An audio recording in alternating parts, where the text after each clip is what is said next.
เลิกหัวแล้วนะคือศึกมาขอมันลาสิกขาบ่ตังพ้นวันลาสิกขาบ่ตังพ้นวันไปขอแต่งงานน้องวันบอกเสียใจดีกันแล้วต้องขออภัยว่าพี่นานใจเย็นล้ำไปเป็นนี้ใครให้ย้อนใครได้น้องวันนานใหม่ไฟแดงสิงลงฮักแม่หญิงคนชื่อสีวันลาสิกขาออกมาขอมันลาสิกขาออกมาขอมันพวกเก่าสีวันฟิกเอากันเหียจอยสีวันยุคปีนานได้ลงจุนานลมปงลงน้ำเติงน้องวันเนี่ยปีนานใจขึ้นน้องวันเนี่ยปีนานใจขึ้นเป็นละเบื้อละเบิ้นอื่นขึ้นกองล่องกองยุคปีนานจบเล่ายาดองปล่อยปีนานนั่งเศร้าเงามองพอเป็นเตี้ยเป็นดองก่อนย้อนหักน้องวัน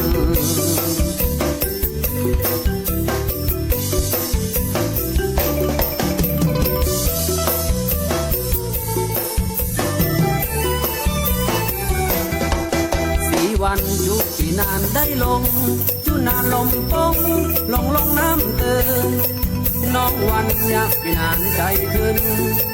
น้องวันอยากปีนานใจขึ้นเป็นละเบื้อละเบิ้นอื่นขึ้นกองล่องกองยุคปีนานจบเล่ายาดองปล่อยปีนานนั่งเศร้าเงามองพอเป็นเตี้ยเป็นดองก่อนย้อนหักน้องวัน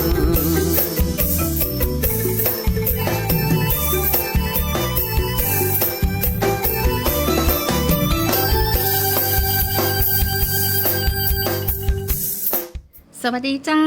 ซื้อสินทินล้านนามาแล้วเจ้าแอลชุติการเราใช้รายงานตัวตอนบ่ายสองจะจนถึง3 โมงเลยนะบ่ายสองถึงบ่ายสามกับการอู้จาภาษาไทยถิ่นอนุรักษ์รักษาไว้กับเมืองล้านนาเฮาเนาะคนเมืองแม่นก็ถ้าเป็นคนเมืองก็ต้องอู้เมืองแกว่นถ้าเป็นคนเมืองแล้วอู้เมืองบอกแกว่นนี่นะโอ้บ่ฮู้จะอู้จะใดเนาะ แต่ว่าถ้าคนภาคอื่นแล้วอู้เมืองแกรนนี่เขาต้องนับถือนะแสดงว่าเป็นตั้งใจตั้งใจเนาะแล้วก็อยากจะอู้เมืองแกรนแต่นะ สังเกตพอนะสำเนียงของคนภาคอื่นเนาะที่เป็นอู้กับเมืองเนี่ยฟังแล้วม่วนนะถึงแม้ว่าจะอู้บ่ถูกนะถึงแม้ว่าสำเนียงอาจจะออกเป็นภาษาถิ่นของเปิ้ลหรือของภาคเปิ้ลนี่นะภาคอีสานภาคกลางภาคตะวันออกภาคใต้อย่างเงี้ยแต่พอเป็นมาอู้เมืองเนาะเวลาไปจ่ายซื้อของที่กาดซื้อตะได20 บาทแต่สำเนียงตึ้งแบบซัดเหมือนคนเมียงนะคุณผู้ฟังเจ้าแอลชุติการเราใช้อยู่พร้อมกับเบอร์โทร054-224-556 สวทลำปาง FM 97 เมกะเฮิรตซ์ พร้อมกับสื่อสินก็คือบทเพลงเนาะที่สื่อถึงคุณผู้ฟังในเจ้ากำเมืองล้วนศิลปินคนเมืองนะแต่บางครั้งนี่อาจจะออกเป็นลูกทุ่งกำเมืองไปก็มีนะเพราะว่าศิลปินคนเมืองแต้ๆนี่เป็นก็ฮ้องเพลงลูกทุ่งตลกกำเมืองหรือว่าเมืองแต้ๆเลยอีกก็มีคุณผู้ฟังเนาะอยากฟังเพลงอะไรอย่างเอิ้นมาเอิ้นใส่วิทยุบ่ได้ยินต้องกดมาที่054-224-556เน้อเจ้า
งม่วนถ้าเดินนะเจ้าขอบคุณดีเจต่ออาทิตย์วรรณบรีช่วงนี้นี่เป็นบ่มี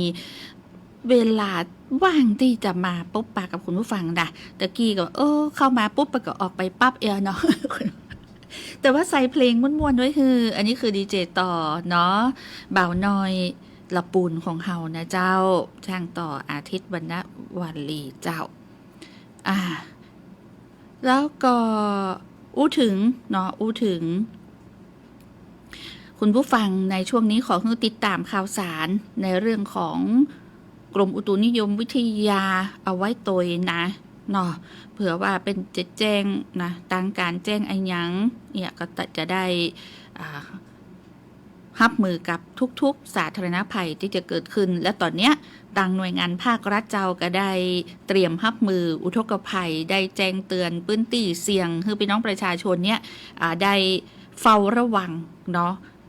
จากผลกระทบฝนตกหนักนี่นะในหลายๆพื้นที่อาจจะส่งผลให้เกิดน้ำท่วมฉับพลันน้ำป่าไหลหลากได้ก็ขอให้ติดตามข่าวสารการแจ้งเตือนจากส่วนราชการเอาไว้ตัวเนาะอันนี้ก็เป็นส่งความห่วงใยจากภาครัฐสู่พี่น้องประชาชนคือได้รับรู้รับทราบกันเนาะวันนี้ฝนฟ้าอากาศพอไปตั้งนอกห้องส่งนะหน้าต่างพอหลอดไปที่จานดาวเทียมว่าเราแดดดีขนาดเนอะคุณฟังเจ้าวันนี้นี่นะไผ่ซักผ้านี่คือว่าหอมแฟบแน่นอนดูเมียงมาเมียงแฟบแฟบนะ ไผ่ตันห้องแฟบนี่นะไผ่ตันในใจแฟบห้องเล่าสู่กันฟังหน่อยหนึ่งเนาะบอกว่าต่างไลฟ์สดก็ดีนะเจ้าไปซื้ออย่างแม่สั่งแฟบซองหนึ่งน่ะแต่ก่อนซองเท่าใดหาคุณผู้ฟังมีไข่ตันซองละบาทซองละ5 บาทหรือว่าซองเท่าใดเจ้าราคาที่ต่ำสูตรบาเดียนี้แฟบซอง5 บาท10 บาทมีอยู่ว่าเป็นอากาศ20 บาท30ก็จะคุณผู้ฟังเล่าสู่กันได้เนอะเรื่องของกรรมว่าแฟบเนาะคนเมืองเขาห้องว่าแฟบคืออันหยังแฟบคือผงซักฟอกนะสมัยก่อนแล้วก็ชื่อแฟบอีตัวน่ะเนาะจำได้ละนะบัดเจมียี่ห้ออย่างที่บัดเดียวนี่ตัวน่ะแฟบอีเลยนี่จำได้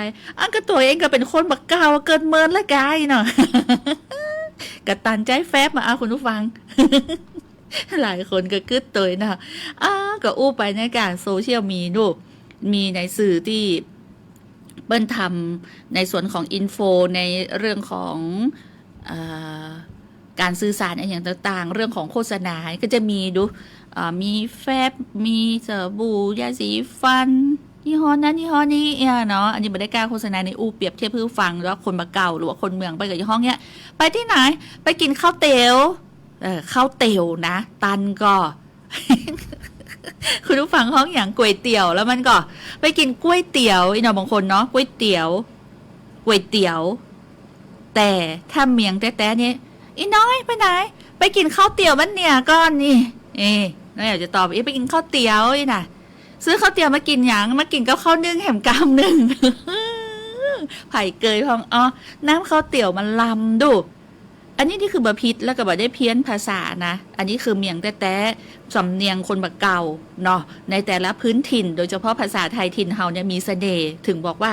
เสน่ห์ล้านนาเนี่ยตึ้งบ่มีไผ่เหมือนนะไปกินไอ้ยังไปกินข้าวเตี๋ยวนะมาติดตามข่าวสารนี้เพื่อที่เราจะได้รับรู้รับทราบว่าตอนนี้เป็นเตรียมการอันยังพ่องในส่วนของภาครัฐนะเจ้าซึ่งเป็นเกาะผนึกกำลังเจ้ามีการผนึกกำลังหน่วยงานภาครัฐรับมืออุทกภัยแจ้งเตือนพื้นที่เสี่ยงประชาชนเฝ้าระวังและกับพร้อมอพยพนะเจ้าทางด้านนายสุริยพลนุชอนงอธิบดีกรมชลประทานเจ้าสั่งโครงการชลประทานทั่วประเทศเร่งตรวจสอบความพร้อมของอาคารเครื่องจักรและอุปกรณ์เพื่อช่วยเหลือพื้นที่ประสบอุทกภัยเจ้าหลังจากที่ฝนตกหนักต่อเนื่องในห้วงวันที่ 6-8 กันยายนที่ผ่านมาทำให้น้ำเนี่ยสะสมในพื้นที่ตอนบนเพิ่มสูงขณะที่ทางกรมอุตุนิยมวิทยาก็ได้คาดการณ์ว่าฝนจะตกหนักตกชุกนะตกหนักคือตกชุกเนาะต ต่อเนื่องไปจนถึงวันที่ 15 กันยายนนี้เนอะคุณผู้ฟังเจ้ามาตรการเร่งด่วนของทางกรมชลประทานอย่างทางสมุทรปราการโครงการส่งน้ำและบำรุงรักษาชลประทานพิจิตรนะเจ้าเป็นห้องว่าโครงการส่งน้ำและบำรุงรักษาชลประทานพิจิตรติดตั้งเครื่องสูบน้ำระบายน้ำรวมกว่า20 ล้านลูกบาศก์เมตรต่อวันพร้อมกำจัดวัชพืชเพื่อเพิ่มประสิทธิภาพและก็ลดน้ำท่วมน้ำเน่าเสียโดยเฉพาะพื้นที่ลุ่มต่ำเสี่ยงน้ำทะเลหนุนเจ้าส่วนที่ต่างเขื่อนพระราม6และก็เขื่อนป่าสักนะเจ้าก็มีการควบคุมระดับน้ำแล้วก็ขยายศักยภาพการระบายน้ำพร้อมจัดตั้งนะเจ้าในส่วนของ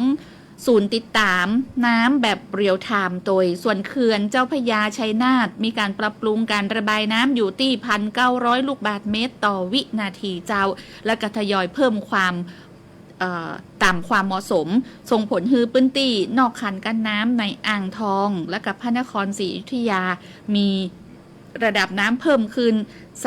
25-50 เซนติเมตรเจ้าสถานการณ์น้ำท่วมรายจังหวัดอย่างต่างพระนครศรีอยุธยาน้ำท่วมแล้ว6อำเภอ83ตำบล478หมู่บ้านรวม 17,223 ครัวเรือนเจ้าต่างด้านผู้ว่าราชการนิวัฒน์รุ่งสาครก็ได้ประสานขอลดการระบายน้ำจากเขื่อนเจ้าพระยาและก็จัดทีมแพทย์ลงพื้นที่ติดธงสีขาวหน้าบ้านเป็นสัญลักษณ์สำหรับผู้ที่ต้องการความช่วยเหลือนะเจ้าอันนี้ที่พระนครศรีอยุธยานะเจ้าแล้วก็มีการเสริมแนวป้องกันน้ำท่วมรอบเกาะเมืองอย่างต่างวัดนาพระเมนเนาะวัดกษัตราธิราชพร้อมยืนยันเส้นทางสัญจรหรือว่าเส้นทางท่องเที่ยวยังเปิดตามปกติอยู่ส่วนทางอ่างทองน้ำท่วมใน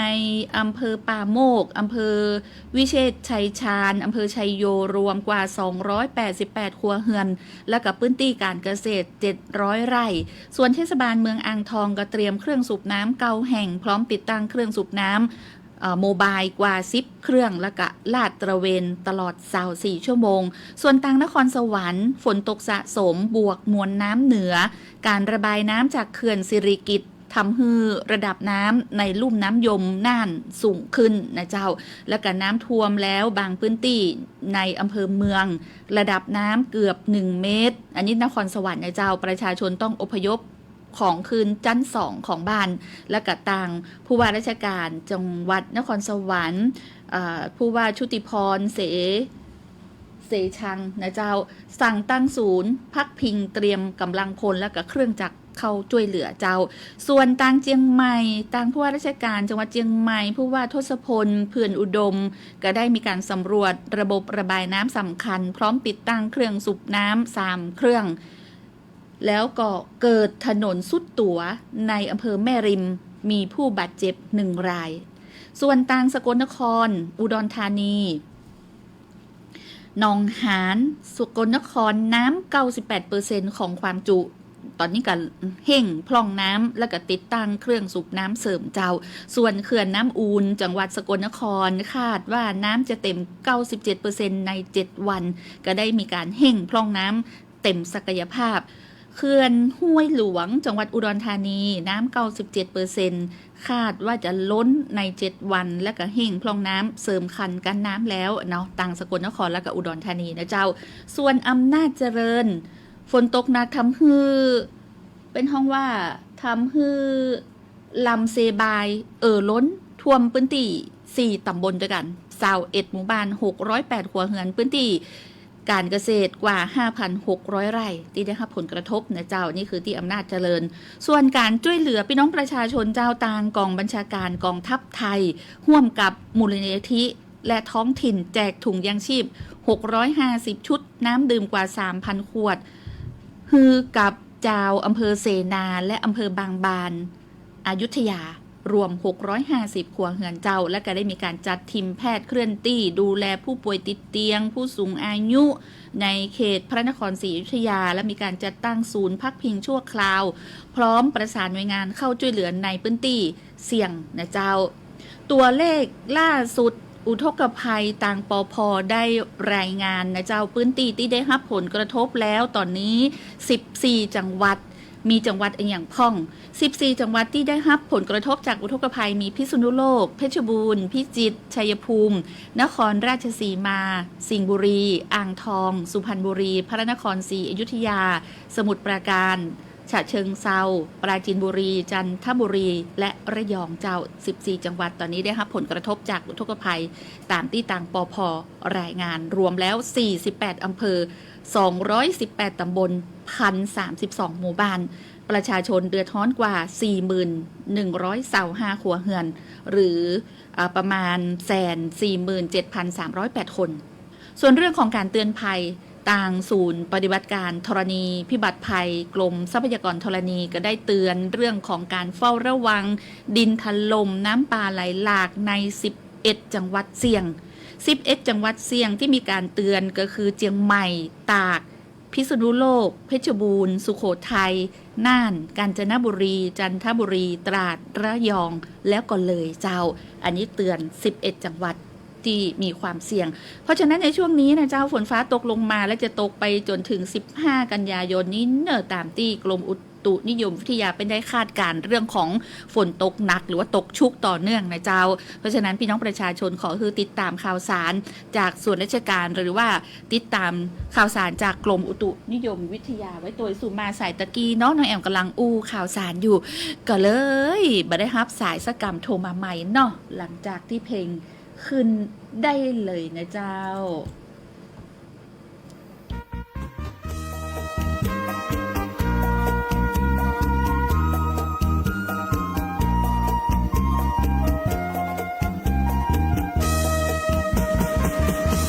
ก่อนออกจากบ้านดีใจลำเหนือจะไปมาเลเซียทำงานรับจ้างเพราะอยู่บ้านเฮาให้ลาบอกวางอยากขอโพดเขาบางซ้ำบ่มีราคา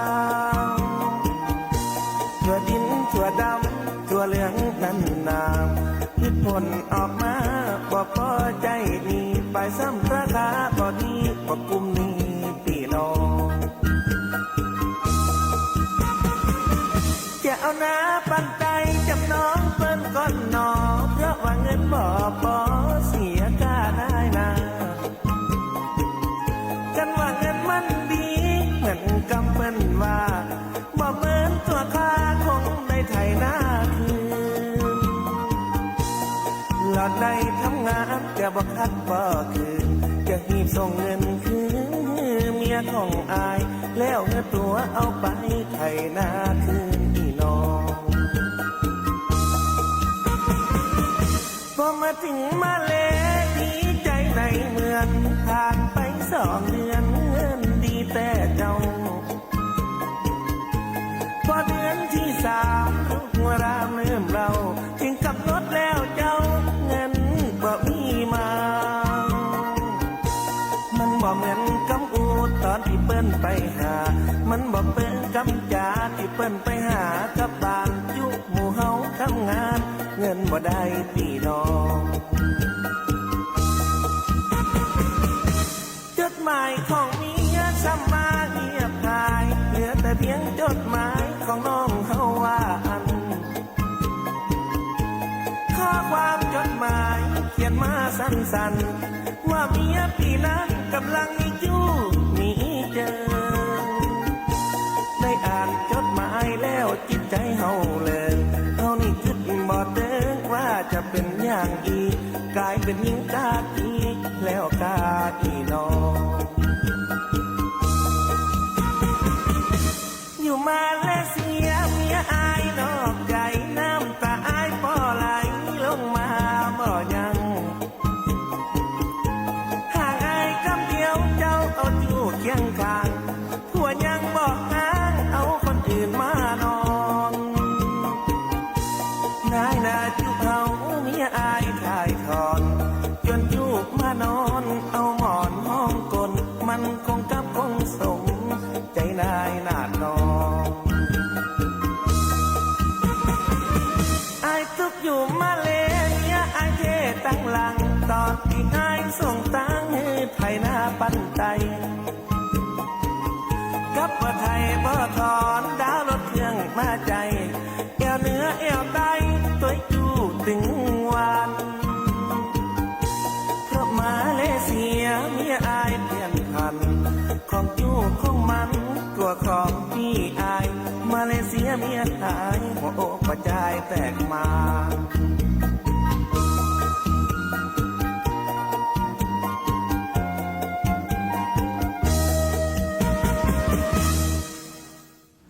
อันนี้เป็นเรื่องของศิลปินที่ชื่อบรรเย็นแก้วเสียงทองเนาะไปทำงานต่างแดนอีเนาะได้เงินมาบ่ฮู้เงินถงเงินถังบ่ฮู้จักกี่ถังนะปีกมาเสียหน้าแล้วก็เสียกูแอมอีเนาะก็เป็นเรื่องที่อาจจะแต่งมาในชีวิตภัยคนใดคนหนึ่งเนาะชีวิตต้องสู้เจ้าสู้กันต่อไปอันนั้นแสดงว่าบัจใจกู้แต่บัจใจกู้เวรบัจใจกู้กรรมบัจใจกู้บารมีเนาะบัจจักเป็นกับจักตายคุณผู้ฟังเจ้ามาคนเดียวไปคนเดียวนะ เนาะมาฟังสื่อสินนี่ม่วนงานสันแล้วเจ้าขายเครียดนะเจ้าส่งกำลังใจคุณมนชนกอนันตวราสวัสดีเจ้าพี่เจ๊กธนชาสวัสดีเจ้าคุณขวัญพิชัยส่งสติกเกอร์รูปหัวใจมาใช้ชีวิตให้มีความสุขทุกวันนะใช้ชีวิตให้มีความสุขทุกวันนี้ส่งสติกเกอร์รูปหัวใจมาคุณขวัญพิชัยพี่แอลครับคนบ้านใหม่ลำเนอร์กินเตี๋ยวครับผมกินเตี๋ยวครับผมเป็นเพราะว่ากินเตี๋ยวเนาะ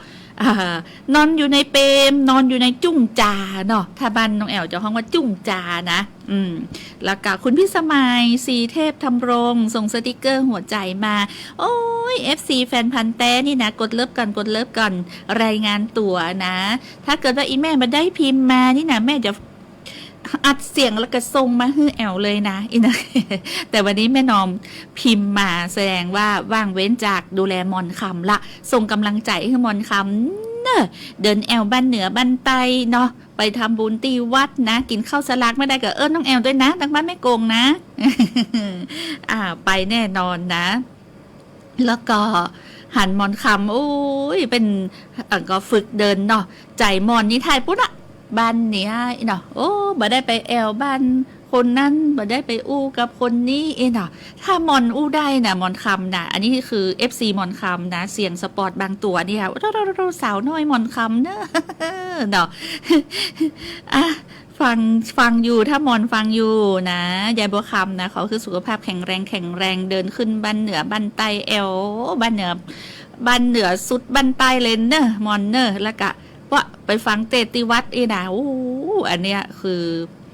เป็นห้องว่าอย่างลูกหลานดูแลดีนะโดยเฉพาะแม่นอมนี่นะดูแลเป็นห้องว่าพระในบ้านอย่างดีแล้วก็กุ้มมาถึงลูกหลานนะก็ดูแลมอนอย่างดีทำให้มอนเนี่ยหันหน้าในเฟซมอนนี่สุขภาพดีออกมาตั้งหน้าตาเพราะว่าลูกหลานดูแลดีบะเดี๋ยวนี้น้องแอบกำลังเสี่ยงเด้อเบาหวานปุ่งนะ แต่มากินยาเตื้อนะเจ้าหมอก็น่าฮักวันนี้ไปพบหมอเนอะขอบคุณกำลังใจ FC ที่ถามว่าเป็นจะได้ห้องแต่ได้ลดยาลงบางตัวนะเจ้าที่เขาเป็นโรคประจำเพราะว่ามีการปรับเปลี่ยนพฤติกรรมกันเลยลดยาเหลือเกินเม็ดบางอย่างนะ แต่บางอย่างนี่หยุดมาได้เจ้าถ้าหยุดยาชีวิตเขาอาจจะหยุดลมหายใจไปเลยก็ได้ก็ต้องกินไปก่อนเนาะต้องเจือหมอนะแต่หมอกันนะฮะไม่รับแน่นะครับยาเบาหวานก็เลยสัญญาว่าหมอเดี๋ยวขอปรับเปลี่ยนพฤติกรรมตัวเก่านะสารภาพหมอว่ากินอย่างพ่องกินทุเรียนวันละ3 กิโลเจ้า กินทุเรียนแม่เจ้าแกนหนึ่งแม่ตอนแกนหนึ่งแมลงแกนหนึ่งไปมิตรวจเลือดผลออกมาปุ้งกะเบาหวานเนาะจะไม่เหลือยังเนาะจะขอได้กินเตอะช่วงนั้นนี่ทุเรียนชุมพรลำดูขนาดจะเจาะเลือดยังซื้อไว้ล่วงหน้าจะเป็น5-6 แกนนี่เตอะเลยสารภาพหมอกันเลยไข้หัวอมยิ้มจ้ะเพราะว่าเฮาเป็นคนซื่อเนาะ เดี๋ยวเป็นจะได้รักษาเขาถูกกับเจ้าถ้าเขาจุหมอกับหูจะรักษาจะได้เนาะก็ยังไม่รับยาเบาหวานนะครับ เจ้าขอขอปรับเปลี่ยนพฤติกรรมก่อน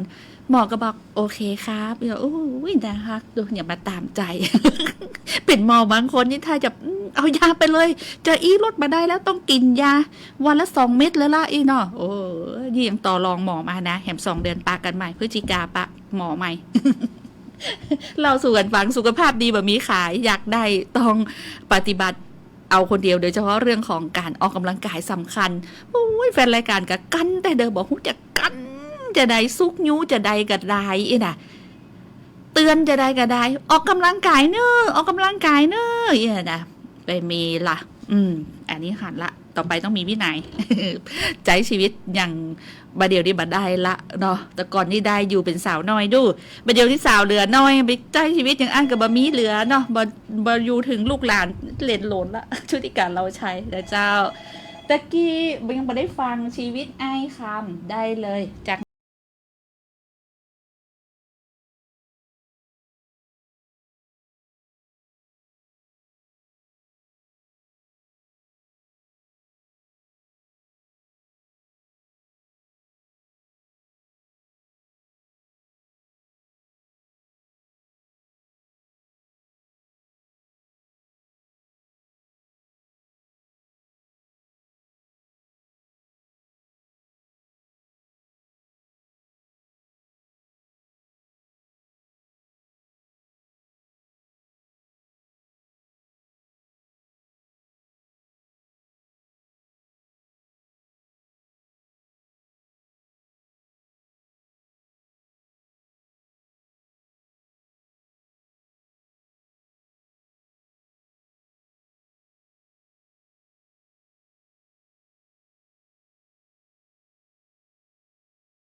นะนลิศประตูม้าเอิญมานะเจ้าขอบคุณแม่พี่สมัยปงยังโคกโตยนะเล่าประสบการณ์เดียวกันโทแม่ก็ซัดทุเรียนไปนะโอ้โหไปเจาะน้ำตาลปุ้งเป็น300ป่ายอารมณ์เดียวกันนะพอแม่บ่ได้กินทุเรียนตอนนี้ลดเหลือ100ป่ายละสู้ๆนะเจ้าเนาะออกกำลังกายควบคู่กันตัวคือเขาหู้ตัวว่าเขากินไอ้หยังแล้วเขาสารภาพกับหมอไปเนี่ยไปก็จะหู้ละ กินจะอีดูวันหนึ่งเป็นกินภู2ภูยังแควนอันนี้กินวันอย่างก็มื้อละแกนนะเป็นไปได้จะได้แกนหนึ่งกี่กิโลอีกกึดพอเติมน้ำตาลมาปรุงกับหูไว้เนาะขอบคุณแม่น้อมฟูปิง FC บ้านแม่กงบอกว่าเปิดวิทยุให้หมอนคำฟังโดยฟังน้องแอวอยู่นะเจ้าหมอนก็ชอบฟังเพลงกำเมืองเนอะขอบคุณจัดนักเจ้าแล้วก็ขอบคุณสายสุดท้ายขอบคุณยายกิ่งแก้วที่อูเอิญมานะยายก็ฟังน้องแอวก่อนที่จะออกไปแอวที่มิวเซียมนะคุณนวลศรีมณีรัตน์โดยคุณสงวนท่านพงกูลสวัสดีจ้าบอกฟังอยู่เนอะฟังตึงวันอยากมีสุขภาพดีน้ำหนักลดกินเจครับโอ้